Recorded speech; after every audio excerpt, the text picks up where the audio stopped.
This week, the cast talks about what they hope to gain from career coaching. This, so, why am I here? That's like an all-encompassing, like, cosmic questions. Why are we here? What is the purpose?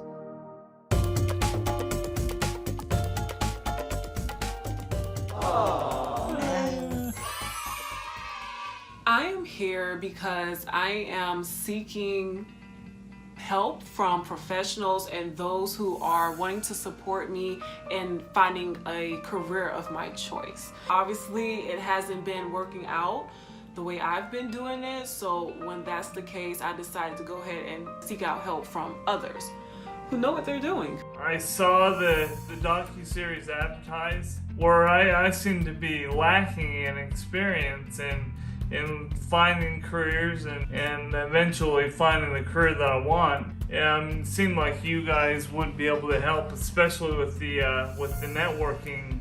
I'm here to get a job, to get a good job, to get one that fulfills my passion for creativity, sort of nurtures my soul, ideally is environmentally sound and like socially conscious. I like to take some risks, which isn't always the best thing, but I do it anyway. I also like comfort. It's a mix of both, where I enjoy like doing new things, but I also want to make sure that like I'm secure.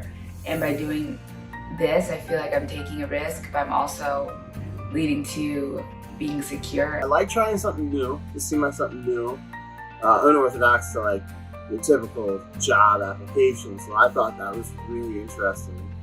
And I really am wanting to build up stronger recommendations and references. And I think once reading further into what you guys have to offer, being super purpose, I was like, oh, this is great. This is going to be a great recommendation and a great network and a great community to be a part of. Regardless of how much education, regardless of how much experience, etc. you have, if you don't have the right people around to assist you, you're kind of out of luck a lot of the time.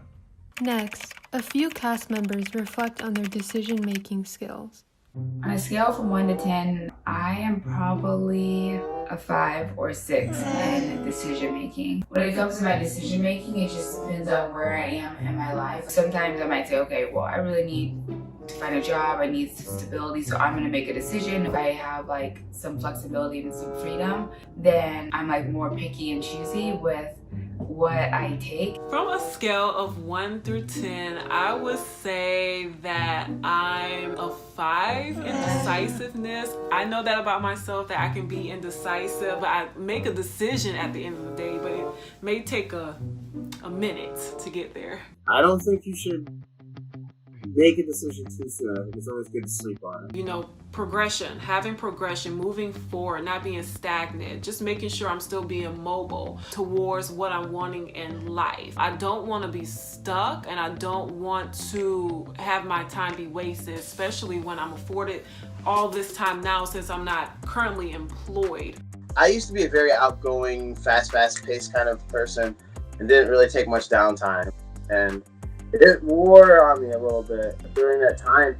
It was almost an excuse, like, to be lazy, to have downtime, and to be kind of stuck. And that is like a feeling that like I'm trying to shake off. You know what matters to you. No, I don't. Okay. What's stopping you? Some situations we're like, well, we're not going to get everything. I mean, that's for sure. Right? There's no relationship that you get everything. Then to figure out what really does matter to me. That's the importance of your values. Yeah. And it will help you, Marley, say no. I want to be a part of a company that has a mission, something that is challenging me to be a part of a solution for the clients that we're serving. The key reason really is just to be a part of something bigger, than myself, just being able to contribute in a positive way in the community. After thinking about their values, the cast is ready to figure out their top 3 companies. So when you make all the updates on your LinkedIn, we're going to have you really look at those top 3 companies. Yeah. I'm not going to make you marry them. Okay. but I want you to know who they are. I don't mind working for the tech industry because I am in Seattle, so I know that's going to be high up there. I'm not going to mark that off the list. I work for the nonprofit industry as well, depending on what their mission is. Even like the media, entertainment industry. You know quite a bit about entertainment. Yeah. That's a bonus there for sure, because you bring that with you. Definitely. That would actually be like the perfect. Working the entertainment industry, that would be like my perfect position. I just felt the bling bling in the in the eyes and the smile and I just saw the unicorn pop out of your head. Another company I got my eye on. Okay, who is it? Ambius. They're great. The one place that we were looking at, I think last week. I don't ever remember the name, but it's like the Echo Bio. Earthship Biotecture. Do you have another company? Because you've got two now. Earthship Biotech, Ambius, anything else? Botanical Gardens here in Chicago. So the three companies that you've mentioned so far. Yeah, Higher Heroes USA, and then the Wounded Warriors Program. The Wounded Warriors Project. Okay. Department of Veterans Affairs. Can you make that your project? Narrowing, Veterans Affairs down, Department of Veterans Affairs down to something that's more manageable. I would think about also anything environmental. I don't know why, but I always get an environmental vibe with you. I don't know if that's right or wrong. It's actually right. I've been going on these little hikes and like filming some of the animals that I see. I definitely have kind of a dream of like, that would be so cool to work for like National Geographic or. Yes, I know some people there. Really? Yeah. Maybe we can help each other out. Yeah, probably. Wait, just to pause on that, like I would love to travel. Like if I could make the Bay Area my base, like I would gladly jump on a plane and like fly to the Serengeti with a camera and do that. Like that would be fantastic. I would love to be on that. Oh, National Geographic, get them on your list. This is incredible. I went to Drake's Beach at Christmas. I remember it so clearly because I didn't know what I was going to do. So I went on this little beach hike and there were hundreds and hundreds of elephant seals and they hadn't closed the beach yet. So I was able to kind of walk in and out. I was careful, I kept my distance, but I got these incredible slow motion shot of like an elephant seal kind of coming up the. Wow. They're all like laying around and sleeping, and I'm like just dreaming like how cool would it be to get this footage to National Geographic and like be working on some documentary about elephant seals, or better yet to like be in there when the beach is closed to the public, but I'm with National Geographic on like a production. Like it would be fantastic, I think. So yeah. Anyway, I love it. I digress. I love where you just went. That's exactly where we need to go. Now, the cast members recognize the value of applying for jobs that truly spark their interest. How do I feel when I'm applying for a job I'm not excited about? I don't do that anymore. It used to be just a, well, I might as well apply because it sounds like a decent paying job, but now if it's not something that I'm actually looking for, I don't apply because I deserve better than that.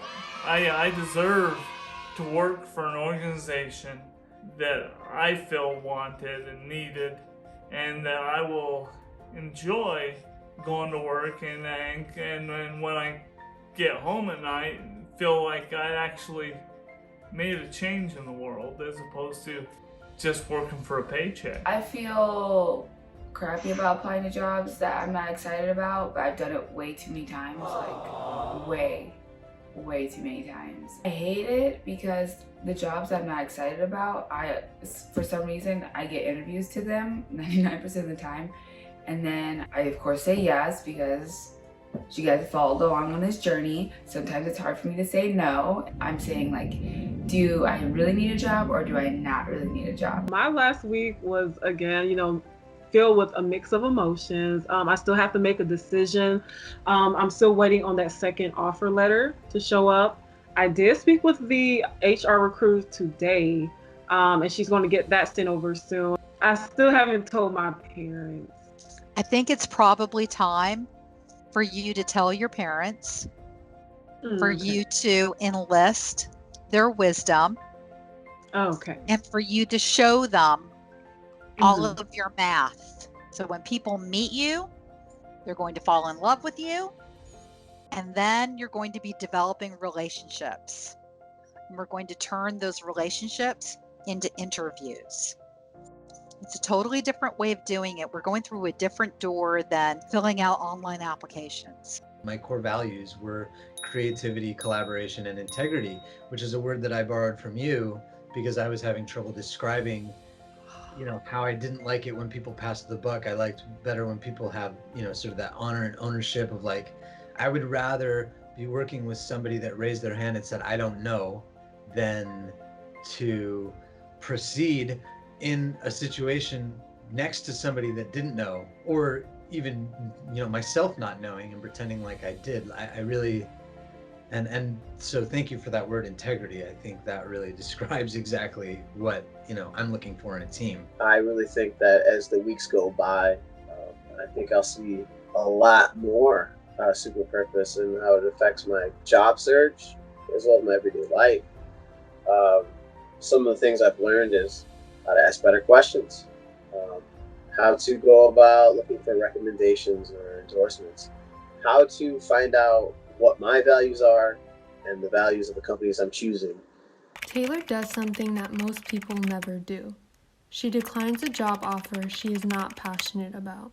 Even my family didn't notice that I was excited about this job because, of course they know me. So just being able to overcome some frustrations by turning down a job offer that I finally got and just, continuing to push forward. That's not the only job. That's not the last one. There's more fish in the sea. You have been wonderful to work with because you've been honest about some of the challenges that you have. Thank you. And one of the things is, I think whenever we share that, we're helping potentially millions of people that have exactly the same problems.